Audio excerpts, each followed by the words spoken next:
اے پیغمبر صلی اللہ علیہ وآلہ وسلم، جو چیز اللہ نے تمہارے لیے جائز کی ہے تم اس سے کنارہ کشی کیوں کرتے ہو؟ کیا اس سے اپنی بیویوں کی خوشنودی چاہتے ہو؟ اور اللہ بخشنے والا ہے، مہربان ہے۔ اللہ نے تم لوگوں کے لیے تمہاری قسموں کا کفارہ مقرر کر دیا ہے، اور اللہ ہی تمہارا کارساز ہے، اور وہ دانا ہے، حکمت والا ہے۔ اور یاد کرو جب پیغمبر صلی اللہ علیہ وآلہ وسلم نے اپنی ایک بیوی سے ایک بھید کی بات کہی تو اس نے دوسری کو بتا دی، پھر جب اس نے اس کو ظاہر کر دیا اور اللہ نے اس حال سے پیغمبر صلی اللہ علیہ وآلہ وسلم کو آگاہ کر دیا تو پیغمبر صلی اللہ علیہ وآلہ وسلم نے ان بیوی کو وہ بات کچھ تو جتائی اور کچھ نہ بتائی۔ سو جب وہ بات ان کو بتائی تو وہ پوچھنے لگیں کہ آپ کو یہ کس نے بتایا؟ فرمایا کہ مجھے اس نے بتایا ہے جو سب کچھ جاننے والا ہے، خبردار ہے۔ اگر تم دونوں اللہ کے آگے توبہ کرو تو بہتر ہے، کیونکہ تمہارے دل مائل ہو ہی گئے ہیں۔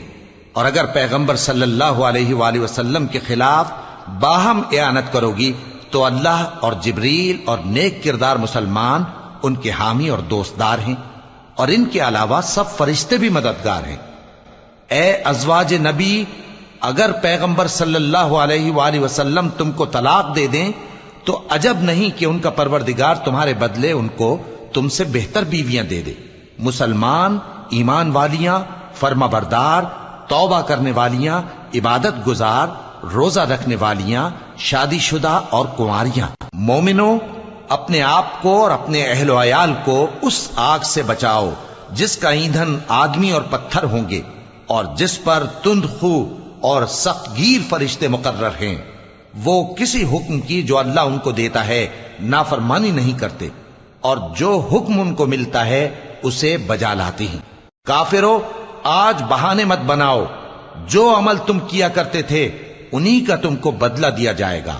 مومنو، اللہ کے آگے صاف دل سے توبہ کرو، امید ہے کہ وہ تمہارے گناہ تم سے دور کر دے گا اور تم کو جنتوں میں جن کے نیچے نہریں بہ رہی ہیں داخل کرے گا۔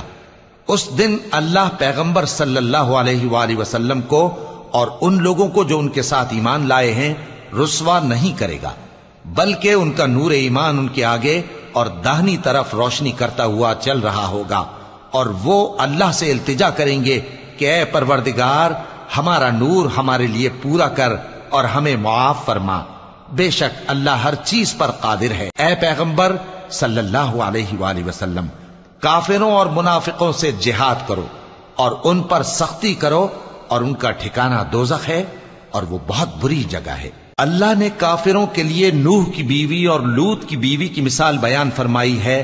یہ دونوں ہمارے دو نیک بندوں کے گھر میں تھیں، اور دونوں نے ان سے خیانت کی تو وہ اللہ کے مقابلے میں ان عورتوں کے کچھ بھی کام نہ آئے، اور ان کو حکم دیا گیا کہ دوسرے داخل ہونے والوں کے ساتھ تم بھی دوزخ میں داخل ہو جاؤ۔ اور مومنوں کے لیے ایک مثال تو فرعون کی بیوی کی بیان فرمائی کہ اس نے اللہ سے التجا کی کہ اے میرے پروردگار، میرے لیے بہشت میں اپنے پاس ایک گھر بنا اور مجھے فرعون اور اس کے عمل سے نجات بخش اور ظالم لوگوں سے مجھ کو چھڑا لے۔ اور دوسری مثال عمران کی بیٹی مریم کی، جنہوں نے اپنی عزت و ناموس کو محفوظ رکھا تو ہم نے اس میں اپنی روح پھونک دی، اور وہ اپنے پروردگار کے کلام اور اس کی کتابوں کو برحق سمجھتی تھیں، اور وہ فرما برداروں میں سے تھی۔